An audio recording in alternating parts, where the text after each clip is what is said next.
Back in mid-February, I came here to cover an ice jam that was affecting residents of the Barton Beach neighborhood. I decided to come back to take a look at how residents are coping with this and how the cleanup process is coming along.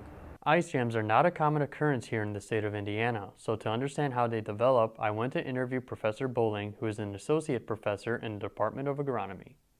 It's, basically ice that gets jammed up in the river system. It happens only occasionally around here because you have to have the right sequence of events. So you need winter conditions that are cold enough that you're getting a significant amount of ice that's forming on the surface of the river. We usually don't have rivers that freeze all the way to the bottom around here, but we might get a few inches of ice forming on the top during cold weather. That in itself isn't a problem unless that ice starts to move. So if you have a rain event or a really rapid snow melt event that's adding water to the channel before the ice has a chance to melt in place, then the rise in the water level in the river can break the ice free, and then you have a lot of chunks of ice that are floating downstream, and they just can get caught up on some restriction. Just to give you an idea of how strong Mother Nature can be sometimes, my head height is where the ground level used to be.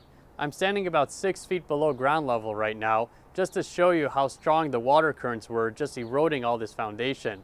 This foundation wall is completely missing. This 4x4 here is the only thing that's holding this house up from collapsing on me right now. Everybody's just picking up as best they can. A lot of the people's houses were damaged, which is, a whole different thing. We're cleaning up a lot of limb debris, branches and things. The river actually ran backwards, came flowing through here, which is north instead of the way it's supposed to go. It was the Wildcat that came up, not the river, and it brought the debris and it deposited it and it literally stuck it to the ground. And this is our horse pasture, and it's time for the horses to come home from the barn, and they can't. We ought to get this mess raked up as quick as possible. Well, we had the ice and everything melt finally to where we could start taking and assessing the damage and looking at things, and we've been intense 4 or 5 days of cleaning to get up some of the stuff that's around, but we've been working on it slowly all the way through till now. They had a meeting out here I was unable to go to because I had my son's teacher conference. My husband went for a little while, and from what we understood, they were just buying the first few houses that were really that the foundations were pretty messed up, but then when I actually called to talk to her, she said that she would send us the paperwork to start with. She came out and took some pictures. The cleanup process is coming along slowly and requiring many residents to take matters into their own hands.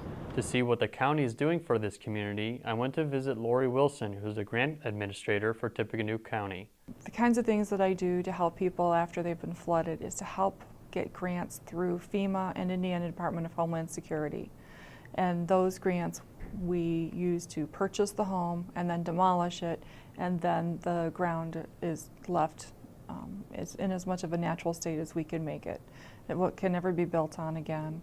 We are in the application phase of the process. So my hope is to get the application submitted to Indiana Department of Homeland Security by the end of May, and that will give them a couple of months to review it, get back to me if there's anything that needs to be changed, so that they can submit it to FEMA, and we'll be competing in Indiana against any other applications or projects that other people around the state have submitted. Well, most of the damage and where the water went has already been designated as floodplain. It encompasses quite a bit of the area that was underwater during this flood. The properties went underwater, but this was a pretty unique situation with the ice jam. It did cause some damages that we normally don't see just because of the water and the giant large pieces of ice that destroyed a lot of things that would normally just be underwater. All the neighbors helped each other. We helped the people with the houses. He did quite a bit. And we've had people come by here and help us. We've had family come out and spend the evening and rake and burn things, and the county's helped. And yeah, I think all in all, people have done quite a bit considering you only have so much time. And but we're happy that the help we've gotten has been pretty generous, I think. So The rest is just perseverance on our part. I told him I'll just keep coming every day and rake.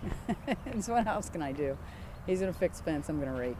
As a community, we have our bickering back and forth. We have our likes and dislikes of certain people.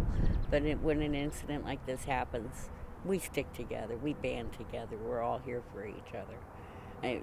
Her son was out with his little bobcat thing running around, moving ice and stuff so people could get back to their homes and see what kind of damage was going on there. They moved gravel out of here trying to fill holes and so that everybody can get into where we could get into our house because the driveway had washed all out. They were pushing up and helping us with that. In the time I've lived here, I've got to know the neighbors. I mean, some of them have their likes and they have their dislikes. But when this happened, everybody pulled together. You know, other people did certain things to rescue other homes, and they did some heroic deeds out here. After a traumatic event like this, there's been some mixed results where some residents have decided to rebuild and stay here, but there's others who have decided to move on and relocate themselves elsewhere. You take it day by day, minute by minute, and when it happens, yeah, you clear out, you worry, you come back, you check it, you see it, but in the long run, you just take it day by day and keep going, especially if you want to be here, and this is where we want to be. We're going to pick it up and start over. I've been down to the street living off from dumpsters. Now I've got a beautiful home and a beautiful place, and yeah, it may flood, and this year we had the ice, but it can't take away the love and stuff that we have here. Never take it away. We're in the process of looking for somewhere else. My husband won't go through another flood here, so we're in the process of finding somewhere else to be. It takes a little while. We have 4 kids, and we want to stay in the school district. There will be a normal when the calm comes, but it ain't done yet. You never know what's going to happen. You can only take it day by day and do what you got to do to get by. Mother Nature can impact people's lives in an instant, but with the help of the community, the way of life will return to what it once used to be. This has been Gino Recchio.